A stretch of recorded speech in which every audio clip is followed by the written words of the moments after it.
They were just gone. No screams, no struggle, no witnesses.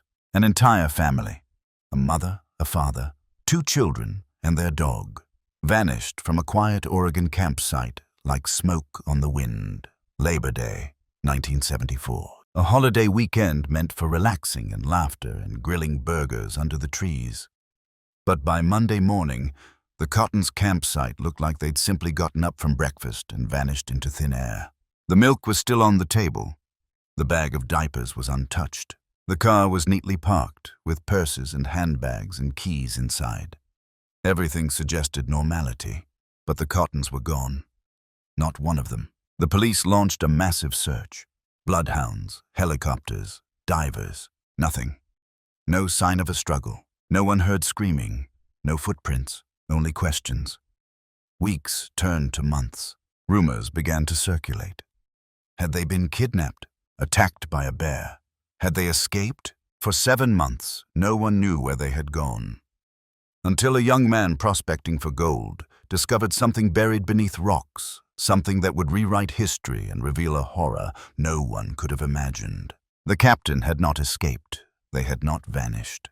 They had been silenced, deliberately, maliciously. And what investigators found in that cave would have shocked even the most seasoned detectives. The cave. What had happened in that campsite was no accident.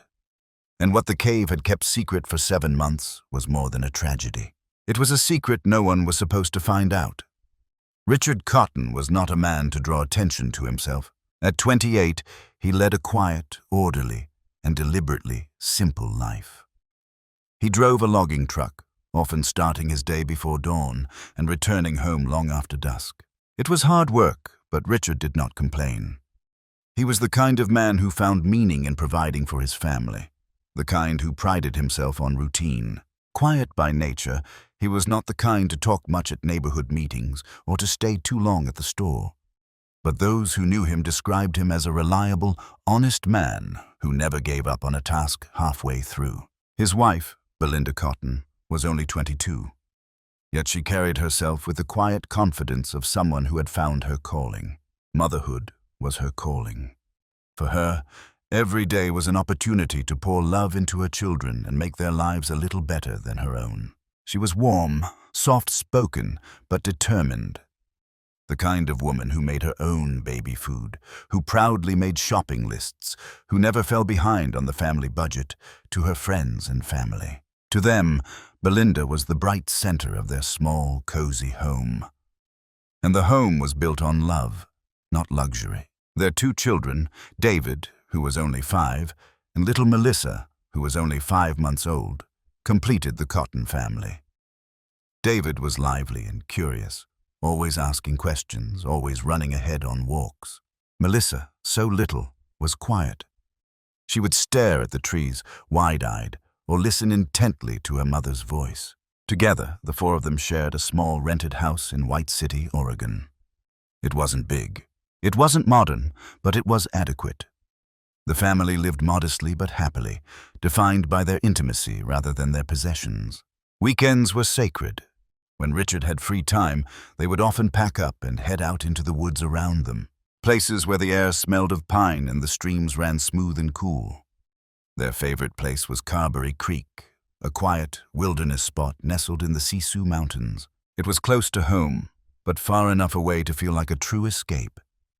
The trips there had become something of a tradition, a small island of peace in a world that never seemed to stop. They didn't need much, just a tent, some folding chairs, and themselves. Richard would take his fishing pole. Belinda would pack sandwiches and snacks. David would throw pebbles across the creek. Melissa would doze in her mother's arms under the trees. It was perfect for them, and that was what made it so hard to comprehend.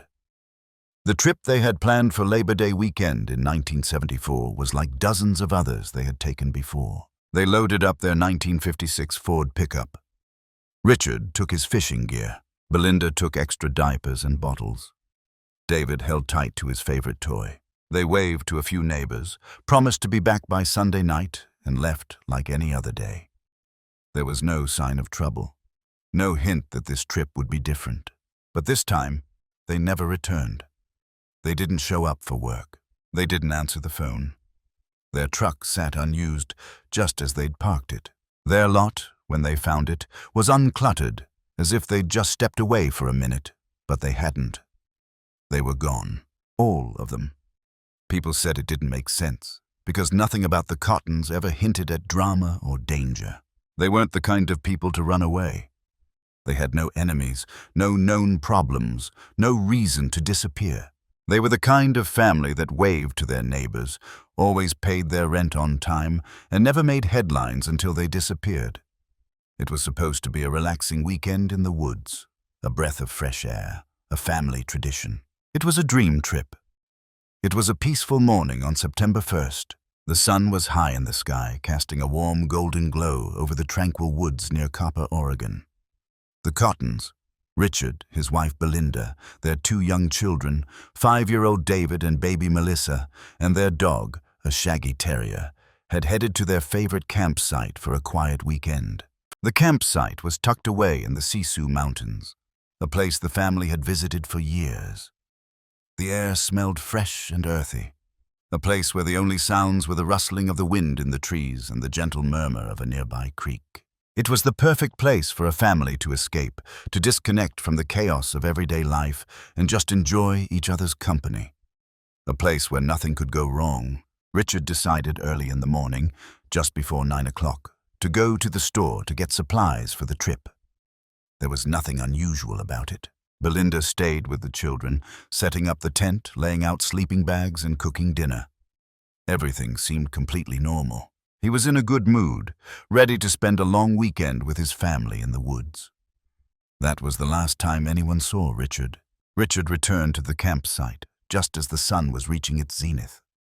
He had been gone less than an hour, and when he arrived, there was no sign of trouble. Everything looked as it should.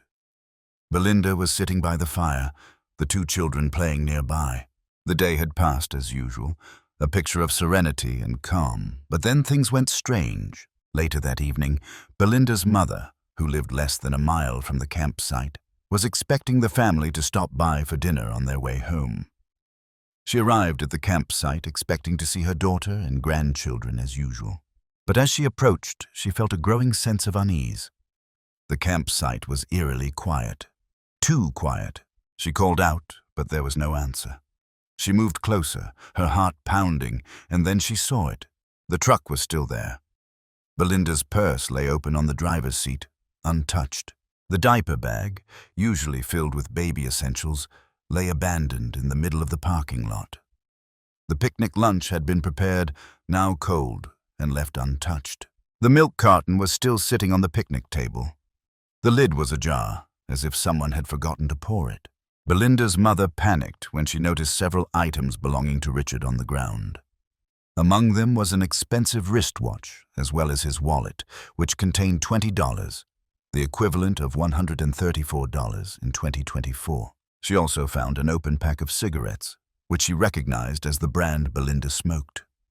The family's truck, parked on the side of the road, still contained their clothes. Only the bathing suits were missing, and the dog was still tied to a nearby tree, looking confused, waiting for someone to come back. But no one came back. No one left any trace of where they had gone. Belinda's mother looked around frantically, calling, but there was nothing. The whole family had vanished without a trace. She ran to a nearby stream, thinking that they might have gone for a walk or just walked out of sight, but they were nowhere to be found. No tracks on the ground, no broken branches, no footprints leading away from the campsite. It was as if they had vanished into thin air.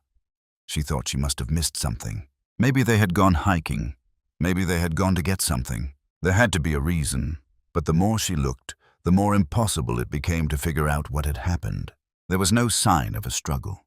No blood, no violence, no broken branches, no evidence of an animal attack. It was as if the forest had swallowed them whole. The campsite was untouched, the only sign of life a dog waiting for an owner who would never return. Belinda's mother left the campsite to notify police, and the sheriff, state troopers, and Oregon State Police District 3 arrived on the scene.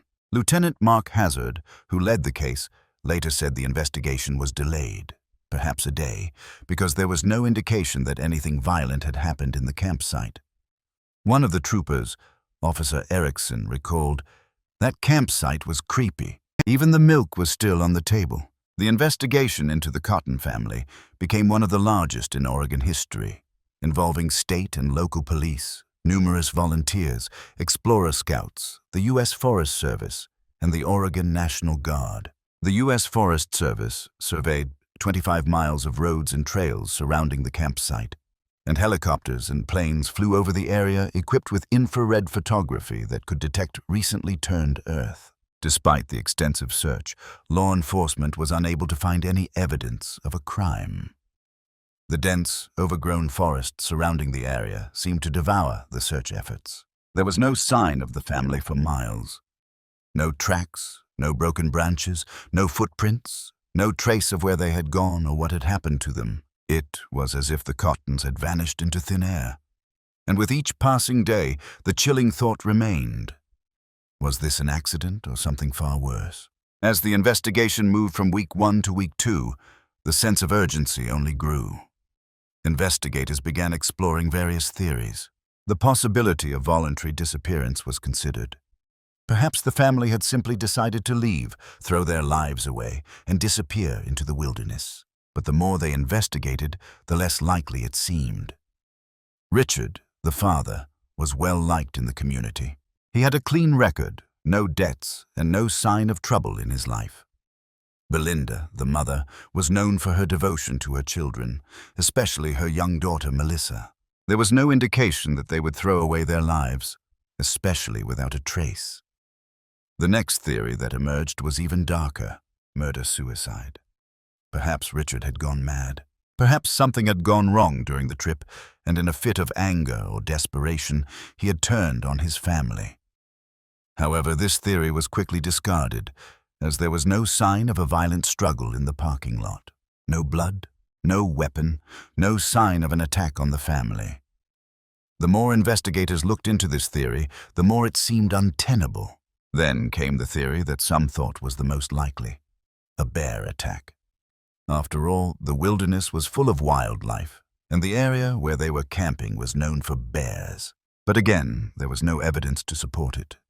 No bear tracks, no claw marks, no rips. And yet, some in the community still whispered about the possibility. As the days went by, several leads emerged, each one proving false. People claimed to have seen the Cottons in nearby towns, walking along roads or entering stores. But when investigators followed up on these sightings, they turned out to be cases of mistaken identity. As frustrating as it wasn't the first time investigators had dealt with false reports. But that didn't stop the rumors. Every new lead, every small glimmer of hope, felt like a cruel taunt. One of the clues led them to a man with a criminal record, a local man with a history of violent crime who had been in the area around the time the family disappeared.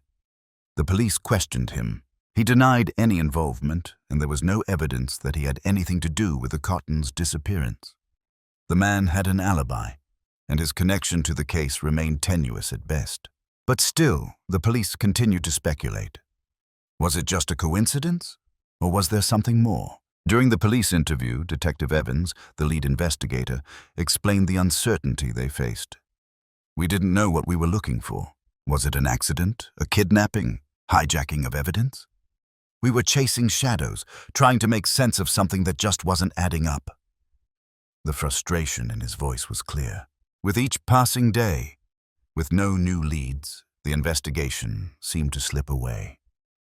The Cottons had disappeared into the woods, and there was no clear reason why. Despite an exhaustive search, the case had reached a dead end. Investigators had exhausted every avenue, but the family remained missing. No new evidence, no new leads. Hours turned into days, days into weeks, and then the case went cold. For 7 long months, the case lay in the shadows. No one knew where the Cottons had gone or why. Their disappearance became a mystery no one could solve.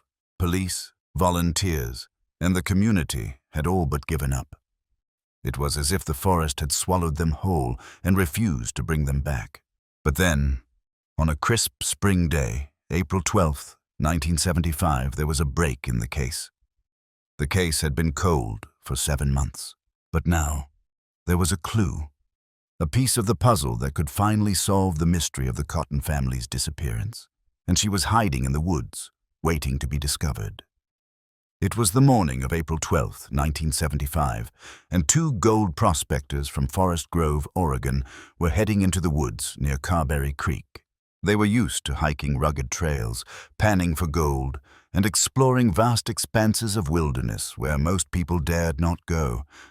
But on this particular morning, as they walked deeper into the woods, something felt different, something that would change everything. The air was still and chilly as they moved up the hillside. The faint rustle of leaves beneath their feet was the only sound that broke the silence. Their eyes scanned the path ahead, the dense forest holding them in a heavy silence. The trees, towering and still in the wind, seemed to watch their every step. As they continued walking, one of the men suddenly stopped, squinting. There, on the steep hillside, something caught his eye, the body of a grown man, tied to a tree. His eyes widened in shock when he saw it. The body had clearly been there for some time, rotting in the wet and cold. The man's face was barely recognizable, his skin scarred by decay, but there was no mistaking the horror of what they had just discovered. The first man called out to his partner, but there was no need. His partner had already seen the body, and both men were instantly struck by the horror of what they had found. The grim discovery left them momentarily speechless, not knowing what to do. Their first instinct was to turn back, but curiosity mixed with fear prompted them to investigate further. They cautiously approached the body, their hearts pounding as they realized something even more chilling. Nearby, hidden in a small cave, were more bodies. They were shocked to see them. Another adult woman, a child, and a baby. All of them were positioned inside the cave, as if hidden from the world. The place was eerie. Their bodies had clearly been placed there on purpose. The 2 men did not know who these people were, but they knew this was no ordinary discovery. They immediately drove to the nearest town to report what they had found. The police were alerted, and a search party was dispatched. Upon arrival, the bodies were carefully removed and taken to the local pathology department, where authorities began the painful task of identifying them. Soon the truth was confirmed. The bodies found in that cave on that quiet, secluded hillside were those of the Cotton family: Richard, Belinda, David, and little Melissa. The same family that had disappeared into the Oregon wilderness 7 months earlier. The family that had become the subject of every town rumor and every whispered conversation received no answers, no resolution, only more questions. The shock of the discovery was compounded by the way they had been abandoned. Richard, the father, was found tied to a tree, which only deepened the mystery. Why was he left there? And who did it? The Cottons had vanished without a trace, and now their remains had been discovered in the most horrific way imaginable. Autopsies were soon performed on all 4 bodies. What they found shocked everyone. Belinda and David had died from .22 caliber gunshot wounds. Clean, precise shots that suggested cold-blooded, calculated murder. But the most heartbreaking discovery was that little Melissa, just 5 months old, had died from a massive head injury. How could anyone be capable of such cruelty? It was clear to authorities that the Cottons had not been killed immediately after their disappearance. Their bodies showed signs that they had been alive for some time before they were killed. How long had they been in the hands of their captor? What kind of suffering had they endured? No one could answer these questions. The location of the bodies was also chilling. The cave, hidden deep in the woods, was nearly 7 miles from where the family was last seen. The Cottons had gone missing while camping at their favorite spot, just outside of civilization. How had their killer managed to take them so deep into the woods without leaving a trace? A search for clues began, but investigators were at a loss.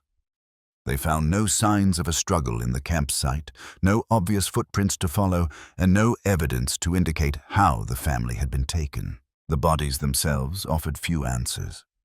The way they were hidden, the deliberate placement of the bodies inside the cave, suggested some degree of planning. This was not a random act of violence. It was planned. Detectives scoured the area for any potential evidence, hoping to find a lead that might lead them to the killer. But even with the bodies discovered, the questions only grew. No murder weapon was found nearby.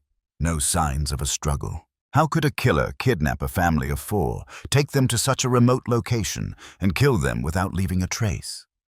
Police began to suspect that the family might have been killed elsewhere, perhaps even shortly after their initial disappearance.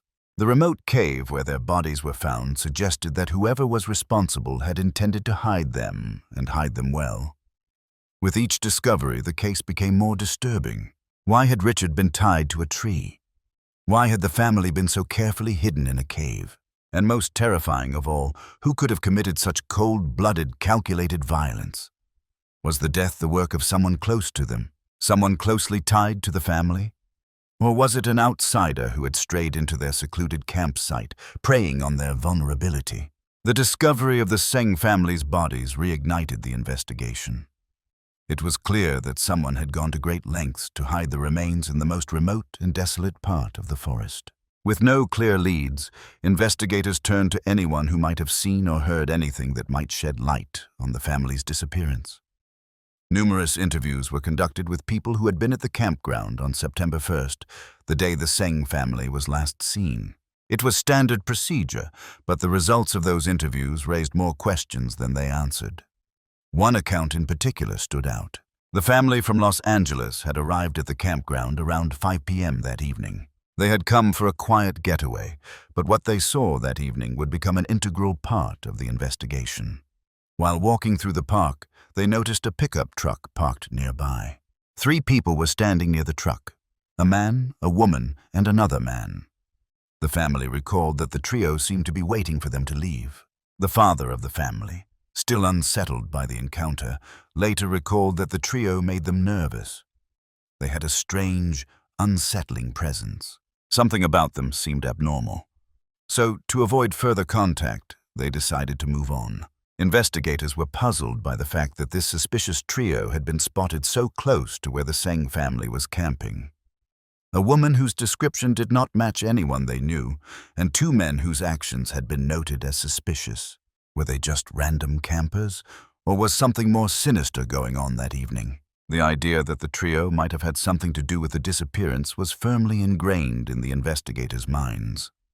Further investigation led Lieutenant Hazard, an experienced investigator, to an important conclusion based on the location of the Sen family's bodies deep in a cave.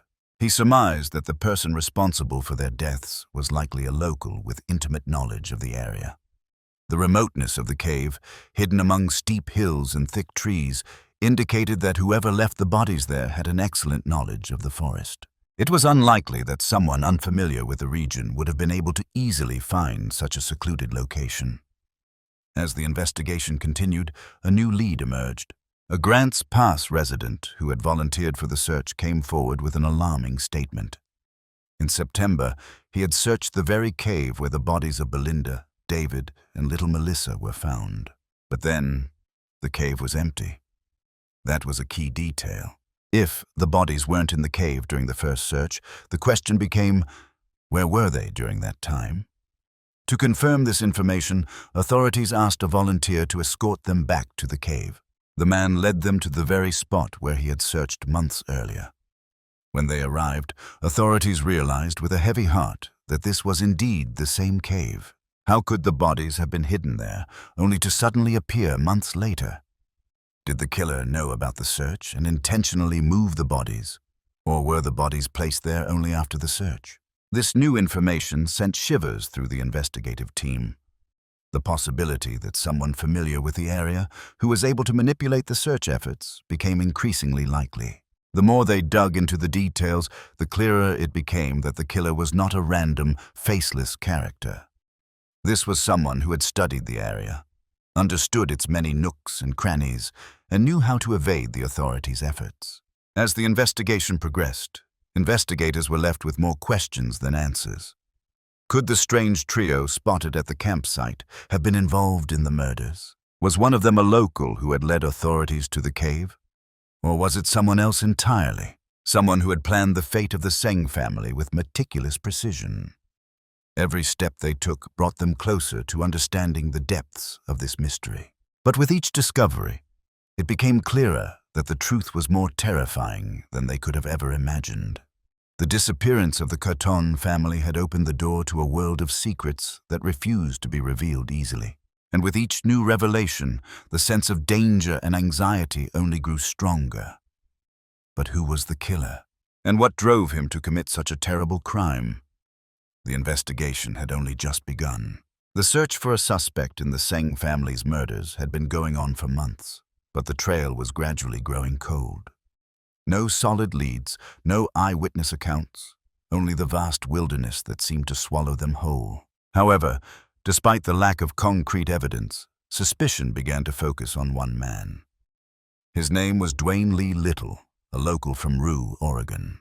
He had been released from prison just a few months before the Cowan family disappeared, having served time for a previous violent crime. He had been granted parole after serving time for the rape and murder of a teenager named Orla Faye Phipps in 1964. By the time the Sangs were thought to be, Little was 25 years old when the Carton family went missing. And while he was not immediately connected to the case, certain details emerged that placed him in the area at the time of the disappearance. The Cowan family was last seen camping near the Rogue River in Oregon on Labor Day weekend in 1974. Law enforcement soon pieced together several disturbing facts about Little's whereabouts.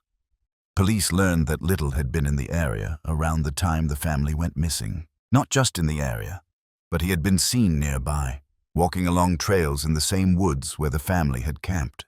That information alone was enough to raise suspicion. But there was another side to the story. Little's past was no secret. His violent past made him an easy suspect. Little's behavior only added fuel to the fire.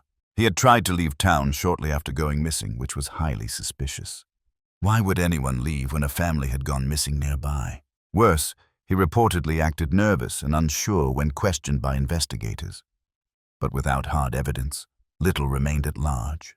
Authorities were stumped, unable to make an arrest, and the case slowly faded into the background like so many others in the past. In 1980, Little's violent tendencies resurfaced. He was arrested for attacking a pregnant woman, Margie Hunter, near Portland, Oregon. Hunter's car had broken down, and Little offered her a ride. What followed was an attack so brutal that it left Hunter with severe injuries and her unborn child in danger. Little was charged with attempted murder, and his parole was revoked once again. This time, he was given 3 consecutive life sentences. Despite his violent past and dark suspicions, the Seng case remained unsolved. There were whispers, rumors, and circumstantial evidence, but nothing was clear. In fact, some claimed to have seen Little and his parents in the area around the time the Cowans disappeared. One teenage cabin owner nearby even claimed that Little and his parents had stopped by on the Monday of Labor Day weekend, signing his guest book along the way. Then there was the matter of the truck. A Los Angeles family reported seeing 2 men and a woman in a truck near the campground on the day the Sengs disappeared. The description of the truck matched the one owned by Little's family. It could have been them. The connection seemed too coincidental to ignore, but again, no hard evidence was ever found. Over time, another strange detail emerged. An inmate named Rusty Kelly, who had once shared a cell with Little, claimed that Little had confessed again. This time, Little reportedly told Kelly that he was responsible for the Seng family murders. But by then, the case had become even more convoluted. Despite the overwhelming amount of circumstantial evidence, Little was never charged with the Carton family murders. There was too much doubt, too much uncertainty. As the years passed, Dwayne Lee Little continued to live in the shadow of suspicion. A man whose violent past seemed to haunt him at every turn. But despite the many clues pointing to him, there was no arrest, no trial, and no justice for the Carton family. Decades later, the Carton family's disappearance has become one of Oregon's most baffling mysteries. Was Dwayne Lee Little the man behind their deaths? Or was he just another suspect in a case too complex to solve? To this day, the Carton family's disappearance remains unsolved. Their tragic fate, hidden somewhere deep in the Oregon woods, is a secret only the forest knows. By this point, the community had grown accustomed to endless rumors, endless theories. They were tired of the unknown. But deep down, they knew the truth. They would never forget what happened in those woods. The Siskiyou National Forest on the Rogue River in Oregon, a vast and unforgiving expanse of trees, remained a graveyard for questions no one could answer. The unsettling thought of what might have happened to the Sen family hung like an unyielding cold. With each passing year, the details of their disappearance faded, but the mystery, the questions, did not go away. The case became a cold case, classified as unsolved by the Oregon State Police Department. Richard, Belinda, their two young children, David and Melissa, and their dog had gone into the woods for a weekend of camping, but only Richard's pickup truck was left behind. Milk on the picnic table, a diaper bag left in the mud, their dog's leash thrown away. Everything was so wrong. Yet no one knew what happened after they set up camp. For months, the public watched as law enforcement conducted a search. Police brought in bloodhounds, helicopters, and countless volunteers. But the forest, as wild as it was beautiful, swallowed the Seng family whole. No trace, no sign of a struggle. The missing family members simply vanished, as if they had never existed. The investigation became a ghost story, a series of empty answers and tangled threads. Many began to wonder, had the family gotten lost in the woods? Had something sinister happened to them? And if so, who was the culprit? Where had they been taken? Or was someone hiding in the shadows, lurking beyond the edge of the forest, waiting for the right moment to strike? The Cowan case would never leave Oregon's collective memory. The whispers grew louder with each passing year. People still talked about the disappearance. Everyone was still wondering who was responsible. The silence of the woods was maddening, and with each unanswered question, a cold wind seemed to blow through the forest, bringing with it only more uncertainty.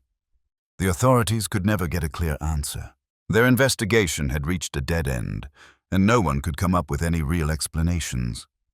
There were no witnesses, confessions, or solid leads, just a family lost in the trees, and an uneasy feeling that someone out there knew more than they were letting on. And so the Oregon State Police Department eventually classified the case as cold. For 7 months they searched, but the family was nowhere to be found. Their disappearance remained unsolved, leaving only broken hearts, unresolved questions, and a depressing mystery no one could forget. But somewhere out there, in the vast wilderness, someone still knew the truth. Someone who had seen the family disappear. Someone who had seen it all unfold.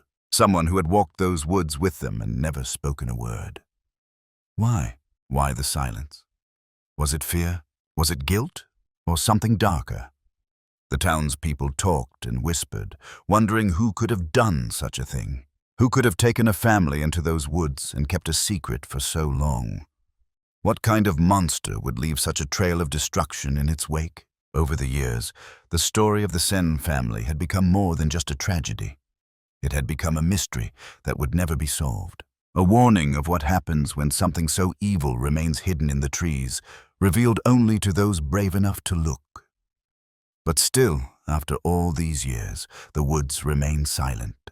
And with that silence comes a disturbing question. What if the woods have more secrets than we know? They walked into the woods one summer morning and never came out.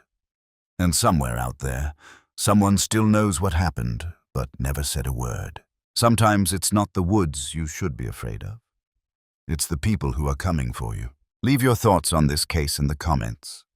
Subscribe and stay tuned for more creepy stories that reveal the secrets hidden deep in the woods. What secrets do you think are still waiting to be revealed? Share your thoughts, theories, or experiences with us in the comments below. Who knows? You might be the key to solving a mystery that has haunted Oregon for decades.